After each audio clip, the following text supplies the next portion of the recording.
rápido.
Listo, chicos, damos inicio a lo que es la revisión de nuestro examen de fisiopatología.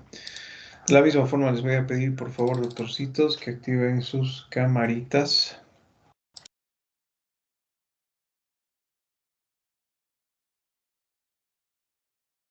Realicen su examen. ¿Alguna queja? ¿Algún reclamo? ¿Alguna pregunta o duda? ¿No? ¿Todo claro? Qué bueno. Bueno, vamos a realizar lo que es la revisión también de la prueba del día de hoy. Como les había mencionado, bueno, por esa situación de que se han dividido los grupos en dos para rendir la prueba, es que no se ha realizado justamente el envío de las pruebas a su cuenta de correo electrónico, ¿no? Sin embargo, hoy vamos a aprovechar de realizar lo que es la revisión de la prueba. Les voy a editar sus notitas. ¿Listo? Esperamos unos segunditos, por favor, mientras carga la aplicación y les digo sus notas, uno por uno. Bueno, les sigo mal, la verdad, he estado viendo sus notas. El promedio es de 50. Hay notas buenas, sí, como siempre, pero también hay notas bajas. Mientras va cargando el archivo, les comento lo siguiente. He estado revisando sus trabajitos de hormonas y lamentablemente muchos no han cumplido con los criterios. Se les ha enviado lo que es una rúbrica de evaluación donde se les pedía justamente, ¿no? ¿Qué es lo que deberían realizar? Entonces, muchos estudiantes han decidido realizar lo que es un trabajo, podríamos decir, inadecuado y no muy detallado. Por ejemplo, ¿a qué me refiero? Explique lo que es la función, supongamos, de la gastrina. Lo único que han mencionado ha sido, está relacionada con la producción de ácido clorhídrico, nada más. Pero no nos han hablado del mecanismo, qué células se estimulan, dónde se produce, no. Algunos, por ejemplo, también han cometido ese error, ¿no? Lugar de producción de la gastrina, células G, pero ¿dónde? A nivel del antro, a nivel del fondo, cuerpo, píloro, ¿dónde se encuentran esas células G? Y así puedo ir mencionándoles una serie de errores que han tenido al realizar lo que es la resolución de este tipo de trabajo. Muchos han confundido lo que es un mecanismo de retroalimentación positiva con un mecanismo de potenciación. Y muchos han confundido lo que es el mecanismo de retroalimentación negativa con un mecanismo de retroalimentación positiva. ¿Sí? Cuando hablamos, por ejemplo, y se los explico en palabras simples, cuando hablamos de lo que es un mecanismo de retroalimentación negativa, podríamos decir que la estimulación no es directa, sino que existe, por ejemplo, un determinado estímulo que primeramente va a estimular a otras células, otras sustancias, otras estructuras para desencadenar lo que es una respuesta específica, ¿no? Eso es un ejemplo de mecanismo de retroalimentación negativa, que por fisiología ustedes ya deberían saber que es el mecanismo por el cual, bueno, en su mayoría nuestro organismo trabaja, ¿no? Entonces, muchos han confundido estos puntos. Entonces, como han habido varias confusiones, doctores, se les ha colocado la nota de 0, ¿sí? Entonces, yo creo que hasta el fin de semana estaba avanzando en lo que es la corrección. Me faltan de algunos grupos, del grupo F, pasar las notas prácticas y una vez que tenga las notas prácticas del F, se va a subir ya la nota total al formulario A5 el fin de semana, ¿sí? Bueno, les menciono esto para que posteriormente no existan, ¿no? Lo que son reclamos justamente relacionados con este punto. ¿Sí? Así que, a ver, doctorcitos, esperamos, no carga, no carga, no carga el archivo. Denme unos segundos más y les aviso las notitas.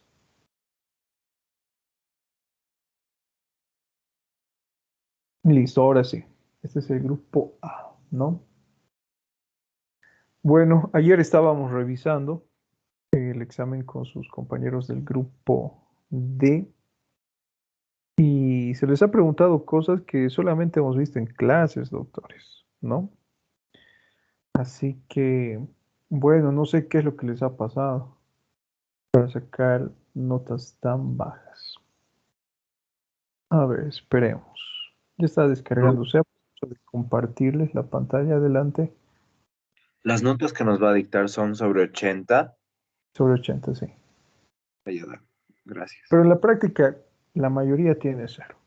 De ese grupo que son 47, creo que 40 tienen cero, ¿no? Porque no han cumplido con los criterios de evaluación de las rúbricas. Ahora, eh, creo que no saben trabajar por rúbricas, ¿no, doctores? Sinceramente, ¿se dan la molestia de ver la rúbrica de evaluación?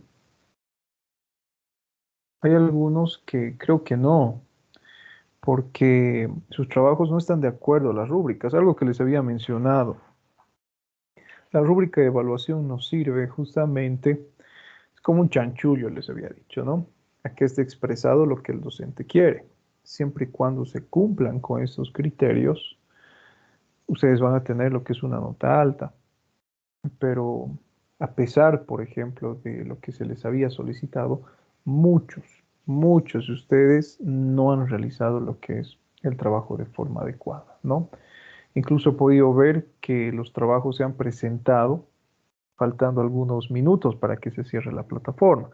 Bueno, eso obviamente indica que han trabajado a último minuto. Entonces, generalmente sucede, ¿no? Este tipo de problemas, situaciones cuando ustedes no le toman lo que es el interés debido a un determinado trabajo, lo realizan así de forma rápida y obviamente presentan por presentar. Sin embargo, como no está acorde a la rúbrica y porque no es lo que se les ha solicitado, tienen esa nota de cero, ¿no? Entonces, yo sé que va a haber quejas, como siempre. Sin embargo, lo bueno es que gracias a lo que es la educación virtual, tenemos la evidencia de qué es lo que se les ha pedido, qué es lo que han presentado ustedes. Ya me he estado enfrentando a algunos casos de estudiantes que han realizado lo que es una queja a lo que es coordinación de medicina, pero bueno, ¿no? Como les digo, yo me baso en la evidencia. No los odio, no tengo por qué reprobarles, etcétera. Yo lo que le envío a la doctora Guerra, que es nuestra coordinadora, es justamente este tipo de, de evidencias que tenemos, ¿no? Se descarga lo que es la rúbrica, se comparte las capturas de pantalla, o se le pide a la autora que ingrese a lo que es la plataforma, que revise, etcétera, las rúbricas de evaluación, los trabajos, los tiempos, etcétera. Puede ser, doctores, no quiero adelantarme, puede ser que esta haya sido nuestra única práctica en el semestre, porque vamos a estudiar ya dentro de poquito algunos temas que son muy complejos y que sinceramente ya no van a requerir de lo que es un trabajo extra, ¿no? Por nota práctica. Probablemente por allí tengamos uno que haga referencia a lo que es metabolismo del alcohol, pero estoy pensando en que sea una exposición voluntaria por 2 puntos extra también, ¿no? ¿Cómo es que se metaboliza el alcohol? Por las 3 diferentes vías, por las 2 principales y nada más. Eso sería lo único. Después de lleno realizamos lo que es el estudio de hígado, páncreas, que solamente vamos a ver lo que es pancreatitis aguda. Luego vemos la unidad endocrinológica que tiene su complejidad. Entonces, para tal efecto, ustedes ya deberían manejar de forma perfecta los mecanismos de retroalimentación negativa y positiva. ¿Por qué es importante eso, doctores? Porque fíjense que vamos a hablar ya dentro de poquito de alteraciones endocrinológicas y ustedes se van a dar cuenta que una alteración endocrinológica muchas veces pensamos por lógica que se caracteriza por disminución de todas las hormonas. Les pongo el ejemplo a ver de lo que es un hipotiroidismo.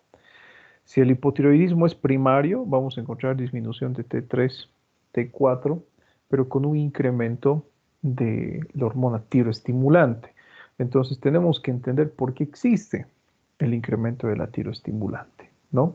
A diferencia de un hipotiroidismo secundario, que se va a caracterizar por disminución de la tiroestimulante y disminución de T3 y T4.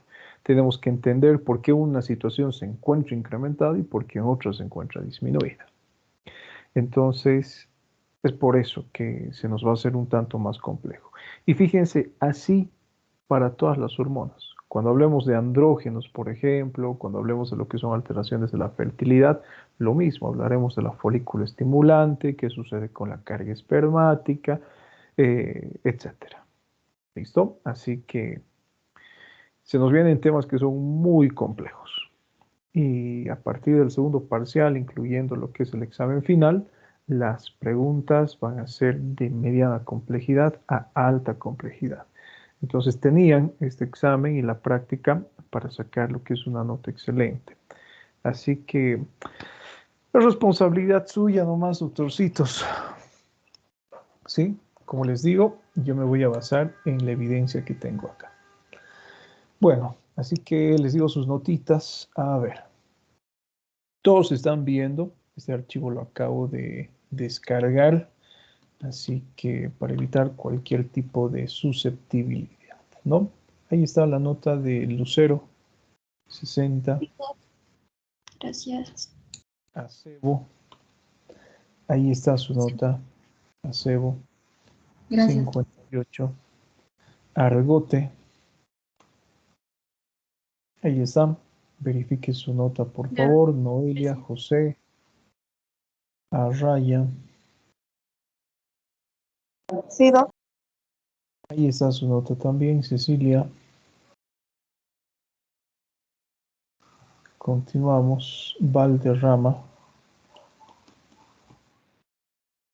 Es su nota Valderrama. A ver, observe. Luciana, Vivian, José Alex. Creo que José Alex, ¿no? 38. Valderrama. Continuamos con Barral. 54. Barral. Barriga. Creo que este es el grupo al que le he ido bien nomás, regular. Eric Jevgeny. Esa es su nota. Gracias. Barriga. Bilbao. Esa es su nota, Bilbao. Listo, 58. gracias. Castellanos. Esa es su nota. Castellanos. Gracias, Cristian. doctor. Continuamos con Daza. Otra vez le van a aparecer corazoncitos a Daza. Tiene muchos fans, ¿no? Daza. 62. Daza. Gracias, doc. Encinas. Esa es su nota, Encinas. 50. Gracias, doctor. Ferreira. Ferreira. Esa es su nota. 48. Gracias, doc. Flores. Flores Estefano, esa es su nota. Flores Estefano, Flores Saraí y Flores Navia. Renato 32, Saraí 52. ¿Y quién es? Carolina, ¿no? Carolina 44, ahí están sus notitas. Gamboa. Gamboa 54. Gómez. ¿Está Gómez? ¿No está Gómez? Aquí estoy, doctor. 42, Gómez. Gutiérrez Alejandra. Gutiérrez Alejandra. Alejandra Fabiola Gutiérrez, 56. Eddie Santiago, 48. José, 48. Carla José. A ver, permítame un segundito. Guaita.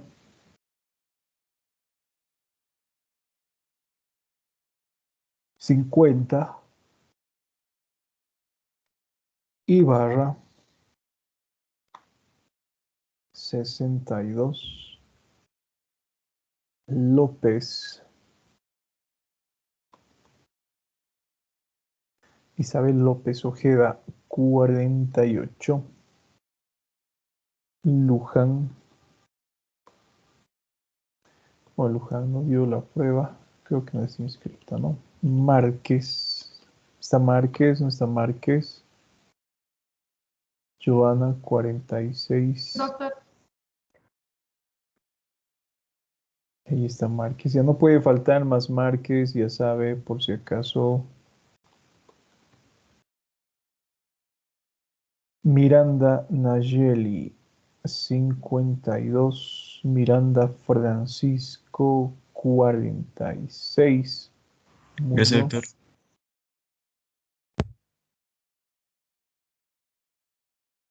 Ricardo Alejandro Muñoz, 44.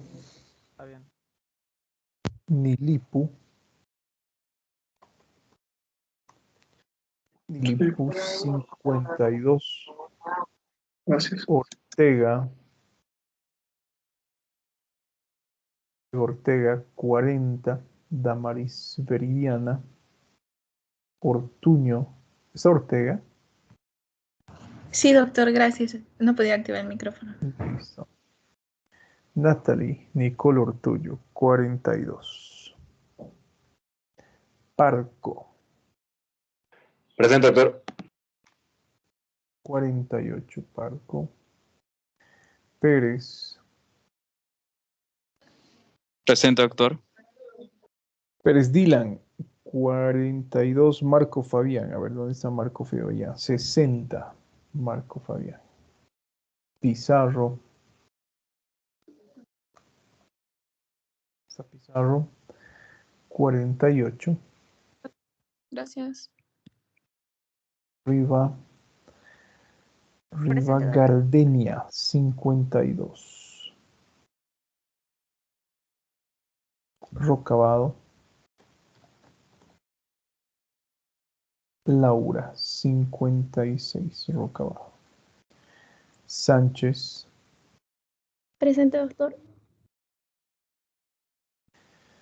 Sánchez Marisol, 52. Ticona, 50. Ok, doctor. Vaca Flores, 56. Gracias, doctor. Velarde, Y doc. 52. Vélez. Carmen Victoria, 54. Está bien, doctor. Zambrano. Sharon, 54. Zamorano.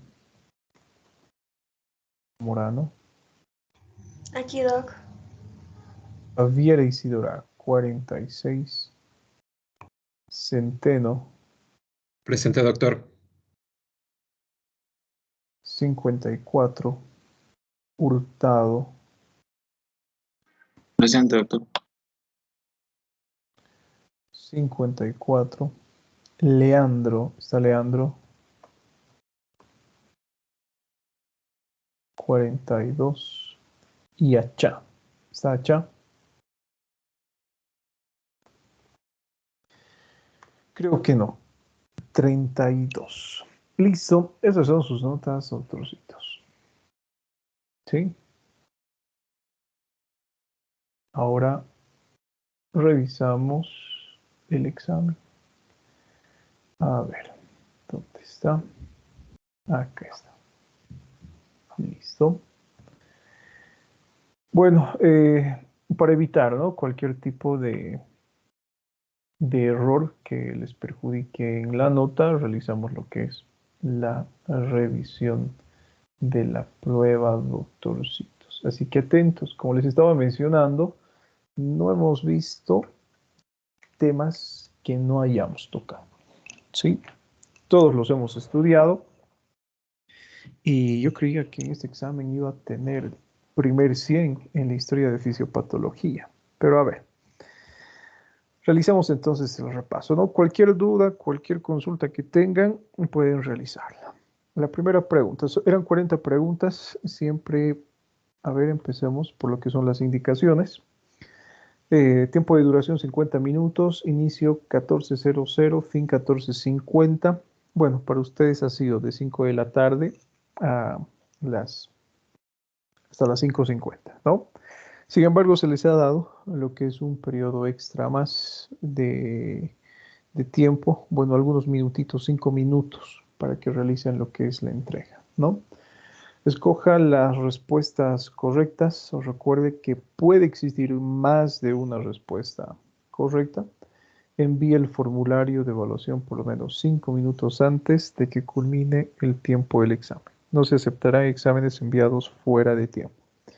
Si es que existe algún estudiante que no haya podido enviar el examen a tiempo, que no haya podido rendir, tiene que comunicarse con coordinación lo más antes posible, ¿no?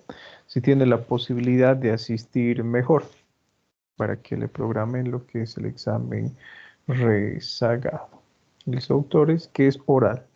El día sábado, voy a pasar ya las notas a lo que es el CIU de la universidad y al formulario 5. Entonces, lo ideal sería que el examen lo rindan el día de mañana, ¿sí? O a más tardar el sábado por la madrugada.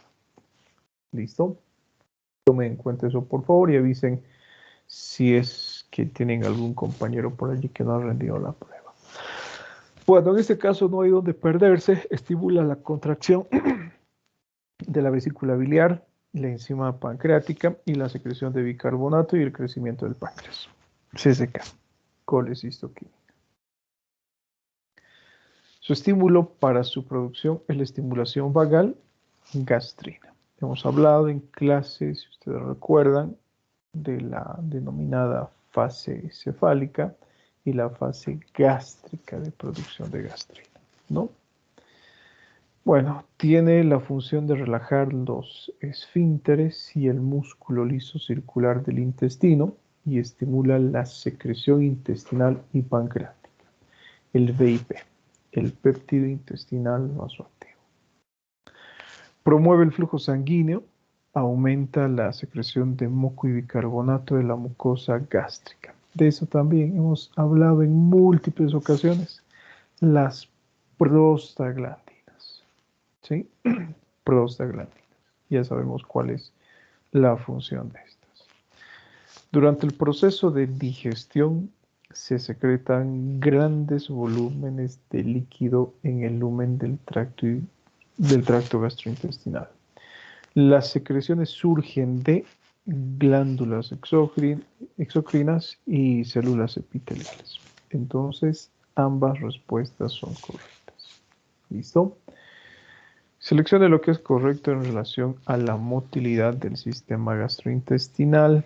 La despolarización de una célula puede ocurrir de forma espontánea o en respuesta a un estímulo neural u hormonal con total certeza. Habíamos mencionado que se pueden desencadenar lo que son movimientos debido a lo que es el sistema de marcapaso del corazón, ¿no? Que en este caso estaban determinadas por estas células denominadas de Cajal.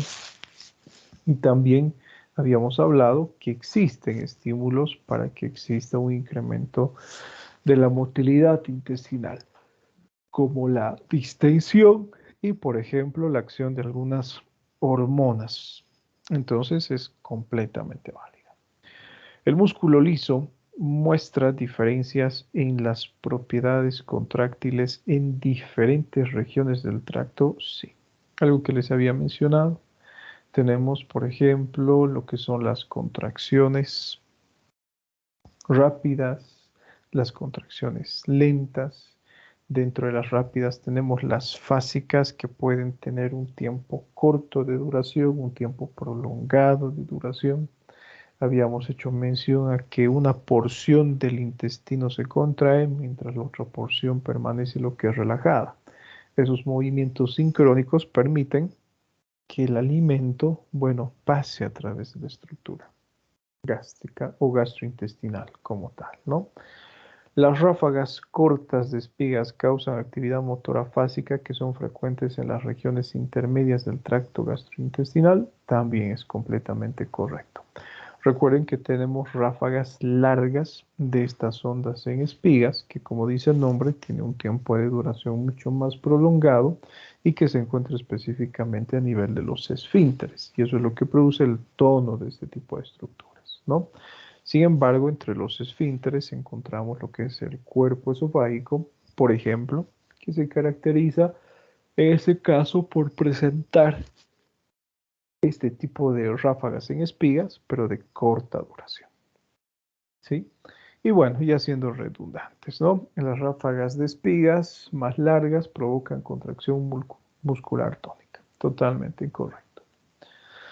Bueno, la siguiente descripción.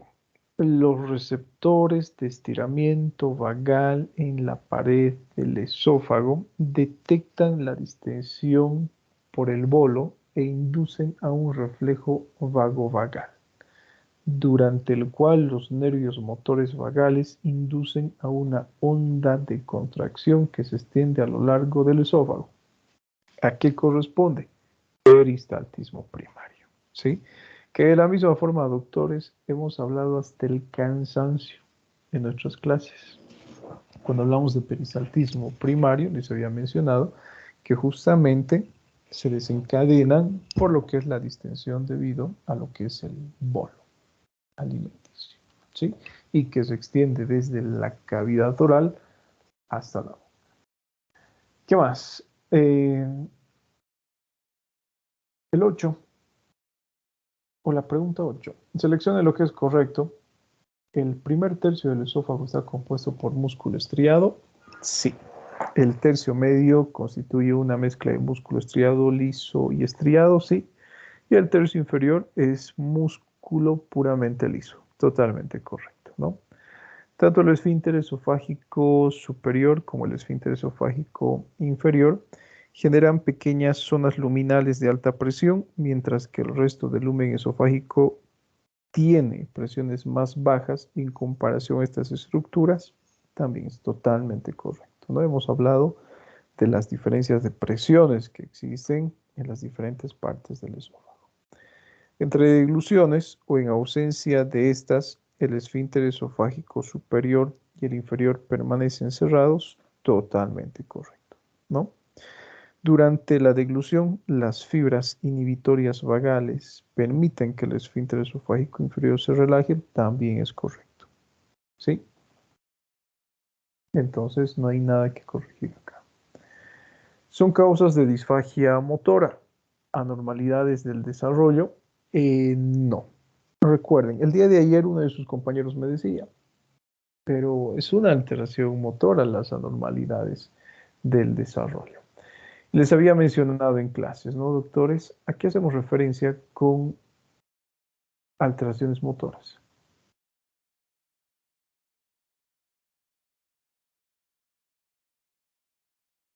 ¿A qué hacemos referencia con alteraciones motoras? Doctor, a una pérdida del esfuerzo voluntario o también a un deterioro neuromuscular. Ya, y cuando hablamos de alteraciones mecánicas, Hablamos de defectos estructurales. Un ejemplo que habíamos mencionado era el divertículo, ¿no? El divertículo de Zenker. listo, ¿no? Entonces, lo que menciona su compañero, por ejemplo. Entonces, que no les confundan, por ejemplo, esto, ¿sí? Justamente habíamos realizado ese tipo de retroalimentación, ¿no? No vamos a confundir con lo que se encuentra en el libro de Port, con lo que se encuentra en el libro de Medicina Interna de Harrison.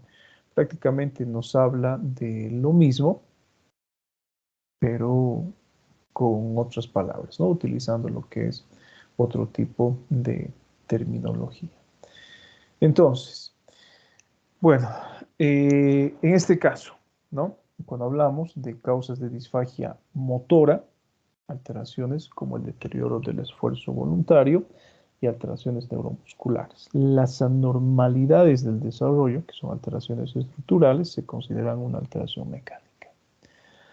Es causada por disminución de la inhibición deglutiva. Ya sabemos que es la inhibición deglutiva. ¿Sí? ¿Recuerdan qué es, doctores? Es la inhibición que antecede a una contracción peristáltica. Exacto, ¿no? Lo que dice su compañero. Entonces, si es que existe disminución de la inhibición deglutiva, ¿existirá relajación o no? Que es un punto que también se los he tocado en clases, ¿no? Y les había mencionado justamente, puede ser que esto cause lo que es cierta confusión en ustedes, porque cuando estudiamos estas palabras, disminución de la inhibición, muchas veces no sabemos qué significa, pero les había puesto el ejemplo, ¿no? Aquí hacemos referencia con disminución de la inhibición. Inhibición deglutiva, les había mencionado, es el estado de relajación, que antecede a lo que es la contracción. Entonces, si yo digo que existe disminución de la inhibición deglutiva, existe disminución de la relajación. ¿Eso qué sugiere? Que esa estructura permanece en constante contracción. Y esto es típico de aquellos pacientes que presentan lo que es disfagia motora, ¿no? La disfagia asociada a enfermedad por reflujo gastroesofágico indica pérdida de la inervación inhibidora o debilidad de los músculos esofágicos. ¿Qué me indica? Debilidad de los músculos esofágicos. ¿Por qué no pérdida de la inervación inhibidora? ¿Qué pasa si se pierde la inervación inhibidora? Acalasia. Acalasia, ¿verdad? Es una de las principales causas. Pero a ver, desde un punto de vista fisiopatológico, si existe pérdida de la inervación inhibidora, esa estructura se encuentra en relajación o en contracción tónica permanente. En contracción tónica permanente. En contracción tónica permanente, ¿no? Y esa contracción tónica permanente, en caso de que exista, favorece a lo que es enfermedad por reflujo gastroesofágico. No, recuerden que la fisiopatología de la enfermedad por reflujo gastroesofágico es lo contrario, ¿verdad? Que no exista esa contracción tónica, que existe una relajación que permita lo que es el flujo de alimento de forma retrógrada hacia el esófago. Entonces, pérdida de la inervación inhibidora, no. Debilidad de los músculos esofágicos. Les he puesto el ejemplo, qué es lo que sucede cuando nosotros consumimos relajantes musculares. Tiende a afectarse lo que es esta zona del esfínter esofágico inferior. Se produce lo que es una debilidad contráctil de esta porción de los músculos esofágicos y eso favorece lo que es enfermedad por reflujo. ¿Sí? Entonces, fíjense que se les pregunta, bueno, cosas que solamente se ven en clases, pero bueno, a pesar de esto, ¿no? El puntaje es bajo.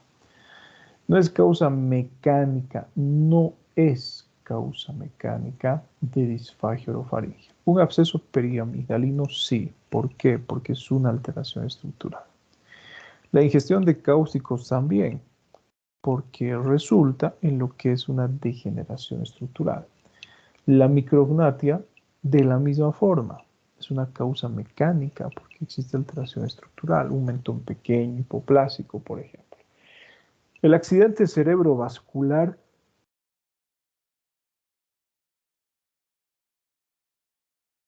en este caso es la excepción, ¿no? ¿Por qué? Algunos estudiantes me decían, es una alteración, pero estructural, pero no es una alteración estructural gastrointestinal, es una alteración estructural neurológica que va a repercutir sobre determinados pares craneales, nervios, etcétera, que van a condicionar a que exista lo que es una alteración netamente funcional a nivel del sistema gastrointestinal, que también se los había explicado, ¿no? Entonces, en este caso no tiene nada que ver con lo que es la alteración gastrointestinal, pero debido a la alteración neurológica característica, existe alteración de la funcionalidad del tracto digestivo. Causa de disfagia motora, excepto. Debilidad de la contracción muscular, sí. Miorrelajante, sí. Acalasia también. Les había mencionado que más que tratarse de una alteración estructural, se trata de una alteración neural. Excepto enfermedad de Crohn. Cuando hablamos de enfermedad de Crohn, recuerden que se caracteriza por lo que es un daño estructural, la presencia de lesiones granulomatosas, ¿no? Ese sería el excepto. Es incorrecto con relación a disfagia de la fase oral. Es incorrecto. Se vincula con la formación y control deficiente del bolo. Esto es correcto. El alimento puede escaparse de la boca o permanecer demasiado tiempo en ella. También es correcto. El paciente puede sentir dificultad para desencadenar el reflejo de la deglución. También es correcto. Existe derrame prematuro de alimento al interior de la faringe y aspiración por la laringe. También es correcto. Entonces la respuesta, ninguna es incorrecta, ¿no? Es un límite importante para determinar si el cáncer del tracto gastrointestinal todavía está localizado en su sitio de origen o si es posible que haya hecho metástasis. Esto lo hemos visto en nuestras primeras clases, donde hemos hablado sobre cuál es la importancia de realizar lo que es el estudio anatómico, fisiológico, histológico. Y en aquella ocasión les había mencionado justamente que la muscularis mucosae, ¿no? Tiene esa importancia. Bueno, eso también les he pedido que lo estudien, seguramente no lo han estudiado. Otra vez recordemos que todo lo que preguntamos en clases, todo lo que estudiamos, aquellas exposiciones cortitas, largas, también ingresan a su prueba, ¿no? Es un ejemplo de transporte pasivo, excepto bomba de sodio-potasio ATPasa. Este es el excepto. ¿A qué tipo de transporte corresponde esto? Se utiliza energía, ¿no? ATP. Transporte activo. Transporte activo. ¿Sí? Bueno, acá fíjense, la 17 nos dice lo siguiente. Según el proceso de absorción a nivel gastrointestinal, la siguiente descripción, donde el propio transportador no hidroliza ATP, pero el transporte depende de un gradiente electroquímico que se ha establecido previamente. Es un ejemplo de transporte activo secundario. Si ustedes recuerdan lo que es, por ejemplo, fisiología, justamente el libro de fisiología de Guyton les proporciona este ejemplo, ¿no? Les dice que la bomba de sodio-potasio ATPasa es un ejemplo de transporte activo primario, porque primeramente lo que hace es hidrolizar ATP, ¿sí?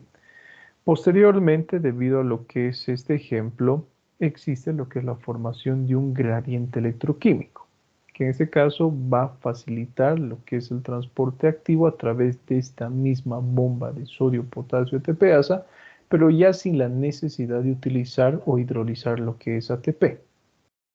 Este es un ejemplo de transporte activo secundario, ¿no? Entonces, también pueden revisar el libro de fisiología de Guyton, pueden revisar lo que es el libro de fisiopatología de McPhee, justamente en la parte de transporte activo, absorción a nivel gastrointestinal para corroborar esto.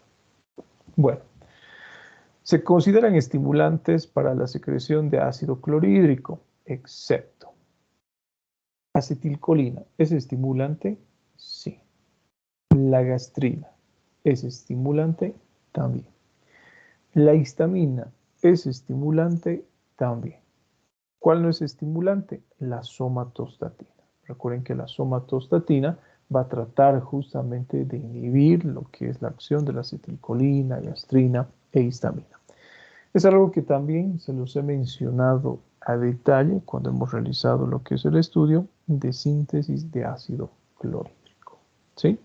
En esa pregunta, les comento, había un pequeño error que ayer lo he podido identificar, porque como excepto estaba marcado acetilcolina, gastrina e histamina y somatostatina, ¿no? Entonces, lo correcto es solamente la somatostatina.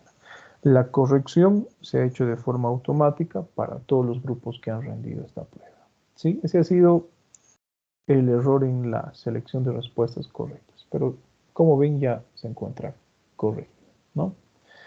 En relación a la ranitidina, evita el paso de iones de hidrógeno a la luz canalicular, no. ¿Qué tipo de fármaco es el que evita esta acción? Omeprazol. Los inhibidores de la bomba de protones. ¿Sí? Eso. ¿Incrementa las concentraciones de bicarbonato? Tampoco. Si ustedes recuerdan, habíamos hablado de la denominada marea alcalina, que seguramente también se han olvidado.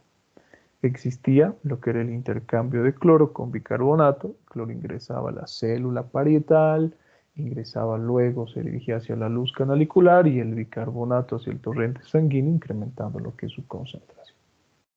Entonces tampoco es correcta. ¿Inhibe la secreción de iones de hidrógeno? Sí, es un antiácido. Se usa para tratar con eficacia la hipersecreción de ácido gástrico también. Es completamente correcto, ¿no? Entonces solamente estas dos. En relación a la gastrina, marque lo que es correcto. Esto también, hasta el cansancio, doctores, les he mencionado, regula el crecimiento del epitelio gástrico. Tiene su función trófica sobre lo que es la mucosa gástrica oxíntica. El exceso de la gastrina provoca hiperproliferación de las glándulas gástricas y células parietales y un exceso de secreción de ácido gástrico con total certeza. Eso también les había explicado hasta el cansancio, si ustedes recuerdan. Es uno de los mecanismos por los cuales existe lo que es adenocarcinoma. ¿Sí? Que enseguida vamos a ver porque hay una pregunta que está relacionada con esta, ¿no? ¿El exceso de ácido gástrico puede provocar ulceraciones en la mucosa? Claro que sí, ¿no? Siempre y cuando exista un exceso de ácido gástrico, una de las complicaciones frecuentes, justamente habíamos mencionado, debido al incremento de la acidez, es la presencia de ulceraciones. El siguiente enunciado, la acetilcolina y la gastrina estimulan indirectamente la secreción de ácido clorhídrico al actuar sobre las células similares a las enterocromafines para promover la liberación de histamina, que a su vez estimula las células parietales. Esto es falso o verdadero, es verdadero. Ese mecanismo que ustedes están estudiando acá o que lo han leído hace referencia a lo que es retroalimentación negativa. Y justamente, ¿no? Aprovecho de comentarles en su trabajo. Muchos de ustedes han tomado este mecanismo como retroalimentación positiva. Entonces, está totalmente equivocado. Justamente les decía eso al inicio de la clase, ¿no? Entendemos por retroalimentación negativa cuando existe lo que es una estimulación indirecta. Una sustancia A estimula una B, esa B estimula una C y esa C promueve lo que es una acción determinada, pero ha pasado por diferentes procesos para conseguir un fin determinado. Si es que existiría lo que es una estimulación directa para la producción de este tipo de sustancia, entonces hablaríamos de un mecanismo de retroalimentación positiva. ¿Sí? Pero acá es negativa. ¿Listo? Verdadero. Razones. Bueno, a ver, si uso inhibidores de la bomba de protones de manera excesiva, ¿puedo provocar hiperplasia de las células enterocromafines? Sí, enseguida les explico por qué. Mayor secreción de histamina también. Terminado el tratamiento como resultado, un rebote en la producción de ácido también. Antes de que yo les explique, ¿alguno está en desacuerdo con esto? ¿Alguno puede explicar por qué se puede provocar este tipo de situaciones? Que se los había explicado, pero tomando el ejemplo de la ranitidina. Ponemos el ejemplo de un inhibidor de la bomba de protones. Vamos a evitar que exista el transporte de iones hidrógeno hacia la luz canalicular. Entonces, el hidrógeno no se va a encontrar con el cloro para formar lo que es ácido clorhídrico. Vamos a disminuir la producción de ácido clorhídrico. Pero en respuesta a esto, ¿qué existirá si existe disminución en la producción de ácido clorhídrico?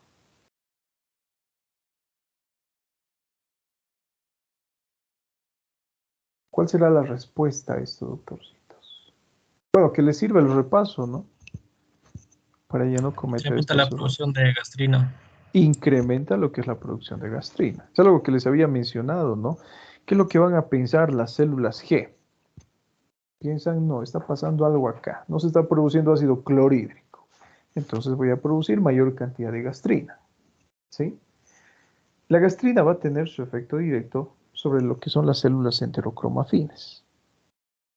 ¿Para qué? Para que exista lo que es una mayor producción de histamina. Pero recuerden que la gastrina tiene la capacidad, en este caso, de producir lo que es un crecimiento a nivel de lo que es la mucosa gástrico-oxíntica. Entonces va a existir hiperplasia de las células enterocromafines. Eso va a producir que exista una mayor producción de histamina. Y a la vez la histamina va a condicionar ¿a qué? A que exista mayor producción de gastrina. Va a llegar un momento donde el paciente va a presentar una complicación que les había mencionado, que es frecuente por el uso de antiácidos, que es la denominada taquifilaxia. Va a llegar un momento donde ya no va a hacer efecto. ¿Por qué? Por esta situación. ¿Sí? Entonces, generalmente produce ese efecto rebote. Le doy tanto antiácido a mi paciente que voy a bloquear de forma completa la producción de ácido clorhídrico y eso produce mayor gastrina, mayor histamina, mayor potenciación por mecanismo de retroalimentación positiva de la gastrina por parte de la histamina y voy a condicionar a que exista una sobreproducción o un incremento en la concentración de iones hidrógeno. ¿Comprendido, doctores? No tenemos alguna duda. Por eso todas son correctas. Doctorcitos, participen pues. Si no, vamos a suspender el repaso. ¿No hay dudas? ¿No hay preguntas? A ver, la 23. La 23 nos dice lo siguiente. Si la gastrina y la acetilcolina actúan sobre las células enterocromafines, esto condiciona a un mecanismo para promover la secreción de histamina. Sí, es lo que acabo de mencionarles. La liberación de histamina condicionaría a su vez a una estimulación de las células parietales, sí, para que exista lo que es mayor producción de iones hidrógeno. El tratamiento con antagonistas de los receptores de histamina tipo 2 no solo tienen efectos sobre la histamina, sino también sobre la gastrina y la acetilcolina con total certeza. ¿Por qué? Porque un antagonista de los receptores de histamina tipo 2 está bloqueando la producción de histamina. Por lo tanto, va a inhibir lo que es la producción también de gastrina y de acetilcolina. Y de esa forma se van a reducir lo que son los iones hidrógeno. ¿Sí? A diferencia de la bomba de protones, donde solamente vamos a bloquear lo que es la bomba de protones, pero el paciente va a seguir produciendo lo que es gastrina, vestibular a la producción de histamina. La histamina a su vez va a potenciar el efecto de la gastrina, como habíamos mencionado por mecanismo de retroalimentación, y eso va a condicionar a que el paciente presente lo que es un estado de hiperacidez en estados avanzados de la enfermedad. Acá, por ejemplo, se va a bloquear lo que es la producción de histamina, se va a evitar lo que es la acción de gastrina, ¿sí? Por eso les había mencionado entre lo que es ranitidina y omeprazol, ¿cuál deberíamos utilizar por tiempos cortos y para buscar lo que es un alivio inmediato? Ranitidina. La ranitidina, ¿verdad? ¿Qué pasa si nosotros otorgamos este tipo de fármaco por tiempos prolongados? Vamos a tener el mismo efecto de acción del cual les he mencionado hace algunos minutos, esa denominada taquifilaxia, ¿sí? Y recuerden, ¿no? Al bloquear lo que es la producción de histamina, ¿sí? Se va a evitar lo que es la producción de gastrina, pero va a llegar un momento donde va a existir hipersecreción de gastrina como mecanismo compensador para incrementar la producción de lo que es histamina. Y va a producir prácticamente lo mismo que hemos visto en la pregunta 22. ¿Sí? Bueno, en relación a la infección por Helicobacter pylori, marque lo incorrecto. Helicobacter pylori, secretora de estas proteínas, CAGA, están relacionadas con la hipocloridria, sí. Esto lo habíamos visto en nuestro caso clínico, si ustedes recuerdan, ¿no?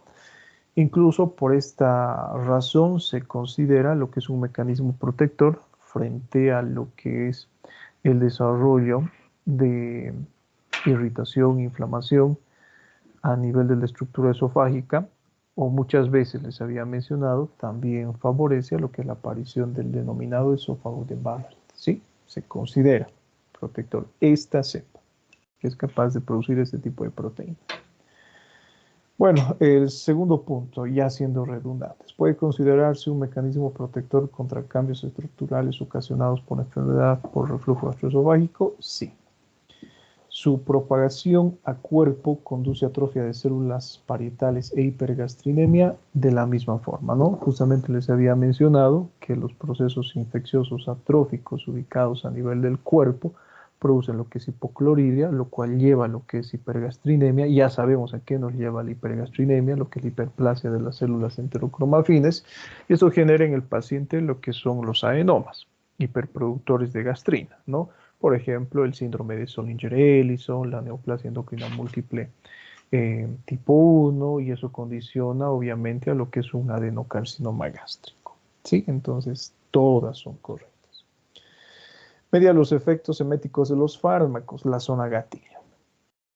Bueno, ¿por qué? Algunos decían el centro del vómito. Recuerden que la zona gatillo, que también recibe el nombre de zona quimiorreceptora desencadenante, les había mencionado, tiene una gran cantidad de receptores que son quimiosensibles y que son capaces de responder a cualquier tipo de cambio bioquímico que exista en la sangre. Entonces, los fármacos, por ejemplo, van a estimular ¿qué zona? La zona quimiorreceptora desencadenante. ¿Sí? Bueno, acá, esta pregunta también a muchos les ha parecido difícil, pero es sencilla. ¿Sí? De la misma forma era para razonar. Tenemos un paciente que cursa con náuseas, vómitos, asociado a lo que es dolor abdominal. Se observa en estos pacientes lo que es distensión abdominal generalizada, como antecedentes de importancia, operación por peritonitis y trauma abdominal cerrado. ¿Cuál es la causa del vómito? Estimulación persistente de las vías aferentes viscerales. Ahora, les pongo el siguiente ejemplo. Cuando hemos hablado de uno de estos últimos casos clínicos que hemos realizado y hemos hecho referencia a lo que es la anatomía y la funcionalidad, les había preguntado lo siguiente, o les había mencionado lo siguiente. La forma en la cual actúa el sistema gastrointestinal es en concordancia o en relación con el sistema nervioso central. La forma de comunicación, les había explicado en aquella ocasión, es bidireccional. ¿Sí? Se envían señales desde el tracto gastrointestinal hacia el cerebro y del cerebro hacia el tracto gastrointestinal. Por eso al sistema gastrointestinal se le conoce con el nombre de lo que es el segundo cerebro, ¿no? O el cerebro pequeño, porque tiene una gran cantidad de receptores nerviosos, al igual que la estructura cerebral propiamente. Y en aquella ocasión les había mencionado, si se envían señales desde alguna parte del sistema digestivo hacia el cerebro, ¿qué vías se utilizan?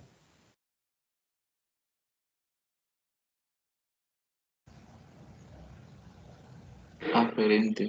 Aferentes. ¿Y del cerebro hacia intestinos o hacia el sistema gastrointestinal? Eferentes. Eferente. ¿Sí? Ahora puede ser que digan, ¿no? Por allí, no nos ha dicho a nosotros. Cuando hemos visto vómitos, hemos hablado. Existe inervación de esófago, estómago, intestino, de varias estructuras que se encuentran inervadas justamente por el sistema nervioso autónomo. Cualquier tipo de proceso infeccioso que curse con inflamación, por ejemplo, que ocasione distensión de estas estructuras, estimula el sistema nervioso autónomo y se envían estas señales a través de las vías aferentes hacia el centro del ojo. Les he mencionado eso, ¿no? Ahora, razonemos un poquito. A ver, tenemos un paciente con dolor abdominal, distensión abdominal generalizada, operación debido a una peritonitis y trauma abdominal cerrado, y el paciente vomita. La alteración, ¿dónde se encuentra?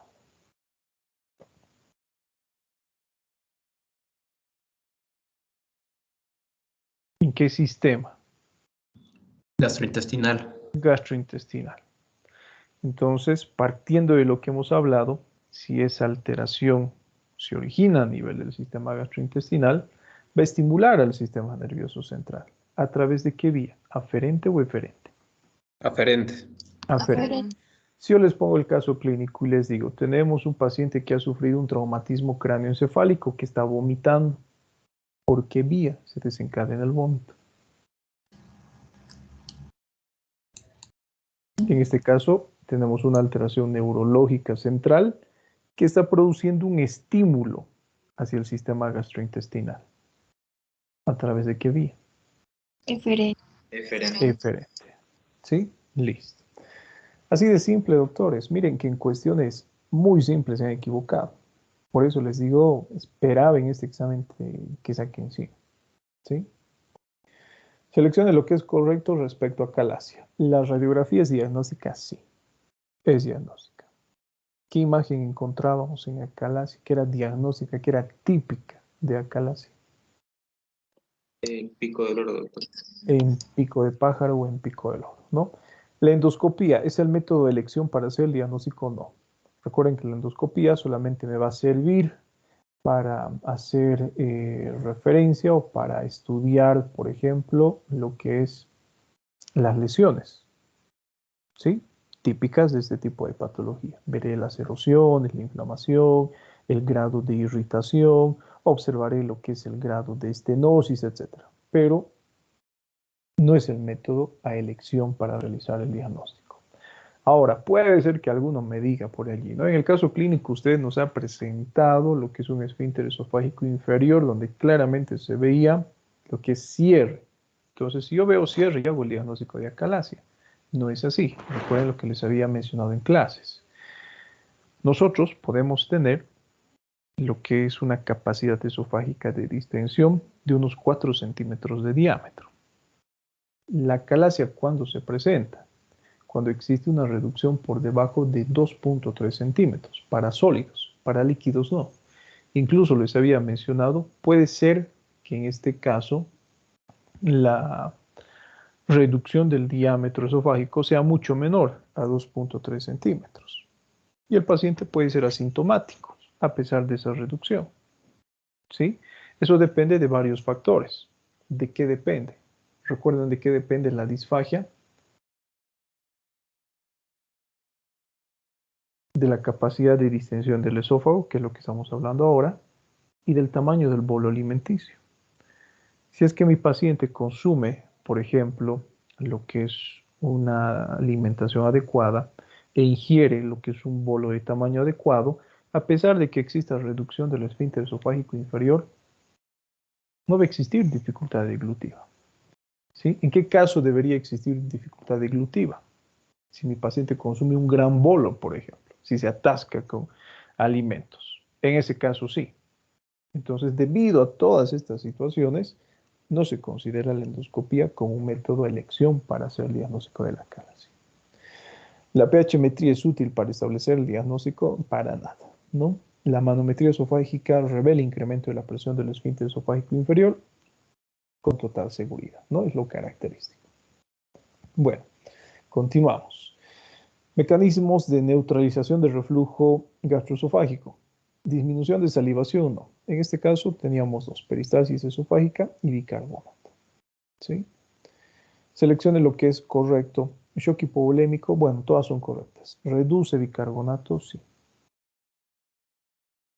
¿Por qué? Por lo que hemos hablado, ¿no? Recuerden que existe este intercambio entre lo que es un ion de cloro y lo que es un bicarbonato, y existe la presencia de bicarbonato en el torrente sanguíneo. Al existir, por ejemplo, lo que es un shock hipovolémico, existe vasoconstricción. Por lo tanto, reduce el flujo sanguíneo. ¿Y qué es lo que sucede con las concentraciones de bicarbonato? De la misma forma reducen. Algo que les había mencionado justamente. Uno de los sistemas que sufre de gran manera en caso de shock hipovolémico es el gastrointestinal. Debido a esto se desarrollan las denominadas úlceras de Carling, por ejemplo. ¿Sí? El shock hipovolémico contribuye a generar iones de hidrógeno con total seguridad. Eso es lo que habíamos mencionado. Y eso condiciona a lo que es un estado de acidosis también.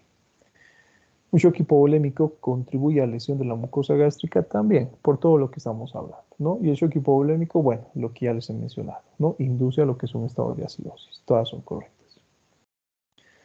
Evacuaciones sanguinolentas en 8 ocasiones, en 24 horas, que interfiere con el sueño, no se acompaña de dolor ni de distensión abdominal, temperatura 39 grados centígrados, frecuencia cardíaca 100 latidos por minuto, hemograma leucocitosis con predominio de neutrófilos, recuento de Matías, disminuido y hemoglobina 10 gramos sobre decilitro. Esto hace referencia a lo que es una colitis grave, ¿no? Ayer una de sus compañeras me pregunta, pero usted nos ha mencionado que la colitis grave es lo mismo que fulminante. No, les había mencionado que muchos autores hacen referencia a que la colitis tiene 3 estadios, leve, moderado y grave. Y que muchos autores toman en cuenta la fulminante como grave. Pero les había mencionado, ¿no? Para evitar complicaciones en lo que es el aprendizaje, vamos a tomar en cuenta lo que está descrito en su libro de fisiopatología de Port. Cuando decimos que es fulminante y que también se los he presentado en las diapositivas. Fulminante decimos cuando existan datos que sugieran toxicidad asociado a lo que son evacuaciones más de 8 al día, con datos que sugieran septicemia, con datos que sugieran shock hipovolémico, y algo llamativo es la presencia de lo que es el megacolon tóxico. Acá no existe distensión abdominal, no cumple con el criterio de las 8 evacuaciones o más de 10 evacuaciones al día. ¿Sí? Entonces, como colitis grave. Seleccione lo que es incorrecto. Los síntomas de enfermedad de Crohn dependen de la zona y la extensión de la lesión, sí. Eso también lo hemos visto en clases. Tenemos la clasificación de Montreal, que justamente nos indica cuáles son las manifestaciones clínicas que presenta el paciente, dependiendo la localización de las lesiones. La diarrea hemática es poco frecuente en enfermedad de Crohn. Sí, eso también es correcto. Bueno, les había mencionado, ¿no? Generalmente el paciente no sangra cuando presenta enfermedad de Crohn, pero puede hacerlo. Si ustedes estudian lo que es la clasificación de Montreal, justamente les habla, ¿no? Si la ubicación es colónica, tiende a producir manifestaciones clínicas similares a la colitis ulcerosa. Y justamente, en este caso, si la enfermedad de Crohn tiende a afectar lo que es el colon, lo característico será la presencia de sangre con las deposiciones. ¿Sí? Sin embargo, es poco frecuente. Las ulceraciones y abscesos en la región perianal son frecuentes en colitis ulcerosa. Las ulceraciones sí, pero la presencia de abscesos asociadas a ulceraciones en la región perianal es más característico de enfermedad de Crohn. Es algo que también les había mencionado, les había dicho, si ustedes alguna vez tienen un paciente con la presencia de un absceso o múltiples abscesos en la región perianal, sospechemos en enfermedad de Crohn. Sí, sospechamos. No vamos a hacer el diagnóstico solamente por ese tipo de manifestación. Recuerden que lo que hace el diagnóstico es el estudio histopatológico. Y les he puesto el ejemplo. Lo que hace el cirujano es eso. Ve un absceso, va a sospechar altamente en enfermedad de Crohn, pero va a someter al paciente a lo que es un estudio complementario. Rectosigmoidoscopía, colonoscopía, va a tomar una muestra de tejido, biopsia, estudio histopatológico y allí va a determinar si se trata de una colitis o enfermedad de Crohn. Se considera gold estándar para el diagnóstico de enfermedad por reflujo. pH-metría esofágica. ¿Sí? Algunos me decían, la prueba de supresión con ácido, usted nos ha dicho en clases que es una prueba diagnóstica. Es prueba diagnóstica, pero no es una prueba gold estándar. ¿Sí? ¿Por qué? Porque les he mencionado que tenemos un sinfín de patologías esofágicas gastrointestinales que cursan con las mismas manifestaciones clínicas. Una gastritis cursa con eso. Ustedes le dan al paciente lo que es omeprazol, vamos a evitar los síntomas, quitan lo que es el omeprazol en el paciente y reaparecen los síntomas. ¿Sí? Debido a una gastritis. Algo que les había mencionado, la pH-metría esofágica de 24 horas. Listo, así de simple. Trastorno caracterizado por combinación variable de síntomas intestinales crónicos y recurrentes que cursa sin anomalías estructurales ni bioquímicas. Síndrome de intestino irritable. No había donde perderse, ¿no? Produce dilatación tóxica del colon, algo que les he mencionado. Tenemos una gran cantidad de bacterias que son capaces de producir infecciones. Pero hemos hecho referencia especialmente a lo que es Clostridium y lo que es Escherichia coli en su variante enterotóxica o enterohemorrágica. De estas dos, la que era capaz de producir colitis ulcerosa e incluso lo que es un megacolon tóxico, era justamente la infección por Clostridium. ¿Sí? No es característica de diarrea inflamatoria. Fiebre lo es, disentería lo es, y la ausencia de invasión a células intestinales. ¿Sí? Esa no es característica. Bueno, ¿a qué clasificación según Monreal pertenecen las siguientes características? Fístulas perianales, abscesos perianales y alteraciones de la piel del ano, L5. ¿A qué clasificación? De la misma manera, Monreal pertenecen las siguientes características: enfermedad intestinosante ileocolónica, L3, que justamente se caracteriza por lo que es la lesión ileocolónica. Complicación de enfermedad diverticular, todas, fístula perianal, vesicosigmoidea y vaginal. Es característica de la fisiopatogenia de la diarrea no inflamatoria. ¿Es invasiva? Doctores, ¿o no? No inflamatoria. No es invasiva. ¿Produce destrucción epitelial? Tampoco. ¿Existe lo que es una alteración del transporte de líquidos? Tampoco, ¿no? Entonces, ninguna. Y como última, es causa de diarrea inflamatoria. Ya sabemos que es diarrea inflamatoria, ¿no? Algo que les había mencionado, es aquel tipo de diarrea que semiológicamente se caracteriza por lo que es la presencia de heces con sangre. La E. coli, si ustedes recuerdan, les había mencionado, puede ser inflamatoria y no inflamatoria, ¿sí? Giardia, estafilococo, Cryptosporidium, no lo son. De esta la opción que nos quedaba, Escherichia coli. ¿Sí? Y listo, doctorcitos, nada más. ¿Qué dudas, qué preguntas tienen? ¿Por qué no han sacado 100, doctores? 80 sobre 80. Si estaba tan regalada la prueba. ¿O no estaba? Estaba sencilla la prueba, doctores. ¿Sí? Bueno. ¿Qué dudas, qué preguntas? ¿Todo claro? ¿Que no se van a volver a equivocar en un futuro? Sí, doc. 10:23, ¿no? Bueno, tomen atención a lo que hablamos en clases, ¿sí? Si bien nos basamos en los libros, Bases, Port, McPhee, Harrison, etc., no se les pregunta otra cosa que no hayamos visto en clase, ¿no? Y se les pregunta utilizando palabras simples. Imagínense si les preguntara como hablamos en clases, ¿no? Difusión, membrana, inhibición deglutiva, etc. Se les pregunta con las palabras más fáciles que puedo encontrar para que respondan de forma adecuada. Entonces, a ponerse nomás las pilas, doctores, como les he mencionado, se vienen temas muy fuertes, se viene lo que es hígado, se viene páncreas, que tienen cierto grado de complejidad, y se viene la parte endocrinológica, ¿no? Y mucho más adelante se viene la parte neurológica. Entonces, si, bueno, no han realizado lo que es un trabajo práctico adecuado y tienen 0, y en este examen tienen una mala nota, lamentablemente no les queda otra que estudiar para el segundo parcial y para el final, para recuperar, ¿sí? Para aprobar la materia. ¿Listo, doctorcitos? Así que, bueno, tomen por favor en cuenta esas recomendaciones. Hay algunos alumnos que no asisten, lamentablemente, con frecuencia a clases. Desconozco cuál es la razón. Sin embargo, a fin de año siempre tenemos algunos eventos, ¿no? Como, por ejemplo, ir a visitar a los niños con cáncer.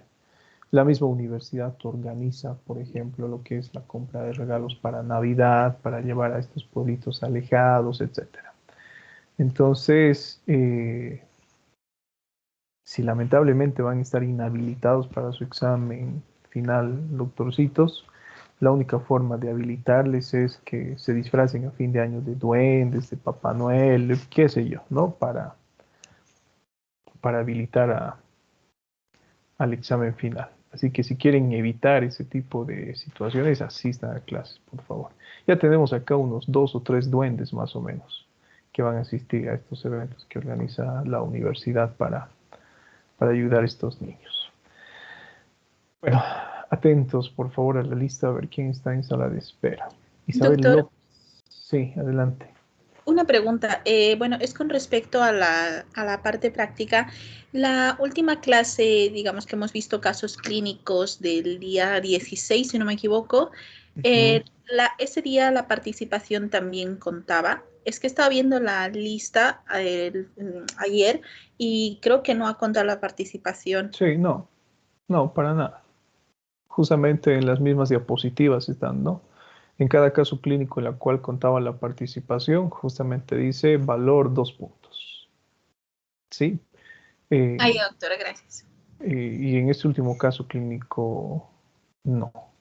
Ahora este es un tema también complicado, doctores. Miren, porque tenemos la práctica correspondiente a lo que es el trabajo de hormonas y tenemos esta práctica. Y son contados los estudiantes que participan. ¿Qué vamos a hacer? Van a tener otro 0 en práctica allí. ¿Sí? Entonces, si tienen 20 en el trabajo más 0, dividido entre 2, 10 va a llegar a ser su nota práctica. Entonces, estoy viendo la posibilidad, esto con ustedes y con otro grupo más, que es el grupo D, de suspender la práctica, porque no responden, ¿sí? Son pocos los que participan. Y bueno, los perjudicados van a ser el 90% de los estudiantes. ¿Sí? Todos deberían participar, pero lamentablemente no lo hacen. ¿Sí? Así que depende de ustedes, doctores. ¿Continuamos con lo que es la resolución de casos clínicos o no? Ahora lo someteremos a ver a votación. ¿Sí? Sí, ¿Ustedes están doctor, de acuerdo sigamos. con Sí, continuar? doctor. Es una manera bien interesante de aprender, la verdad, y de hacer práctica. A mí me parece que, o sea, aprendemos y conversamos incluso. A ver, entonces levanten la mano. ¿Quiénes están de acuerdo? Bueno, obviamente los que no trabajan no van a estar de acuerdo, ¿no? Pero ¿qué podemos hacer? Si son flojitos también, no podemos exigirles, ¿no? Yo creo que es responsabilidad de cada estudiante echarle ganas y participar. Como les digo, lamentablemente aquellos que no han participado tienen su 0 bien ganado, doctores. Entonces les va a reducir mucho la nota práctica. Bueno, son A ver, ¿cuántos? Estamos reunidos, 38. No, justo la mitad, 19. Bueno, 21, ya. Continuamos entonces con los casos clínicos porque es mayoría. ¿Sí? Y los que no participan, bueno, lamentablemente ya saben cuáles son las consecuencias, ¿no? Atentos a la lista entonces, doctorcitos. Avan, Presente. Acebo, Presente, doctor. Regote, Presente, doc. Arraya, Presente, doc. Valderrama. ¿No está? Valderrama, Barral, Vaya al presente, doctor. Riga, Presente, doctor. Bilbao, Presente. Castellanos, Presente. Daza, Presente. Encinas, Encinas, presente, doctor. Reira, Presente, Doc. Flores, Presente. Flores Loza, Flores Navia, Gamboa, Gómez, Presente. Flores, Gutiérrez Evi, Presente, doctor. José, Guaita, presente, doc. Guaita, presente, doctor. Ibarra, Presente, doctor. López, López, presente, doctor. Luján, Márquez, Miranda, Miranda, presente, doctor. Miranda Francisco, Muñoz, Muñoz, presente, doctor. Filipu, Presente. Ortega, Presente. Ortuño, Presente, doc. Presente, doctor. Pérez, presente, doctor. Pizarro, Presente. Riva, Presente, doctor. Rocabado, Presente, doctor. Sánchez, Presente, doctor.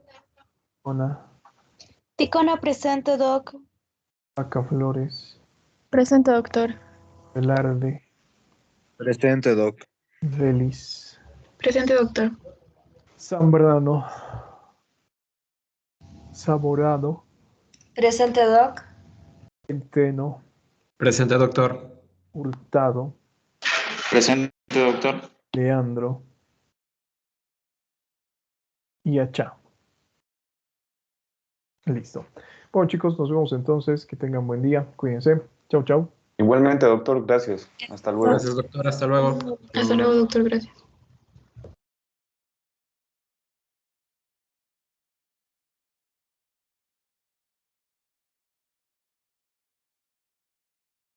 Doctor, una consulta.